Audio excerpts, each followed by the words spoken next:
Happy morning friends. இன்றைக்கி தேர்ஸ்டேவோட mini vlog தான் பார்க்க போகிறீங்க. இன்றைக்கி டே வந்து பிரைட்டாகவே இருந்தது. ஏன்னா சூரிய வெளிச்சம்லாம் பார்த்திங்கன்னா வீட்டுக்குள்ளே ஜன்னலை தாண்டி வந்திருந்தது. அந்த அளவுக்கு பிரைட்டான டேவாக எனக்கு இன்றைக்கி காலையில் ஃபீல் ஆச்சு. அதுக்கடுத்து நம்மளோட கிச்சன் வேலையை வந்து வேகமாக ஆரம்பிச்சிட்டேன். டிஃபனுக்கு வந்து சப்பாத்தியும் வாழைத்தண்டு பொரியல் தான் செய்ய போகிறேன். தண்டு வந்து அம்மா கொடுத்து விட்டுருந்தாங்க. ஸோ தண்டு அப்புறம் வாழைப்பூ இதெல்லாம் வந்து பார்த்திங்கன்னா ரொம்ப வேலை எடுக்கும் சமைக்கிறதுக்கு அப்படின்னு கண்டிப்பாக.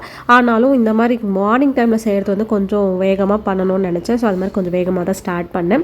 ஸோ வாழைத்தண்டு பொரியல் ரொம்பவே நல்லா டேஸ்டியாக வந்துருந்தது. சப்பாத்தி செஞ்சேன். மதியம் லஞ்சுக்கு வந்து பச்சைப்பயிறு கடையல் தான்.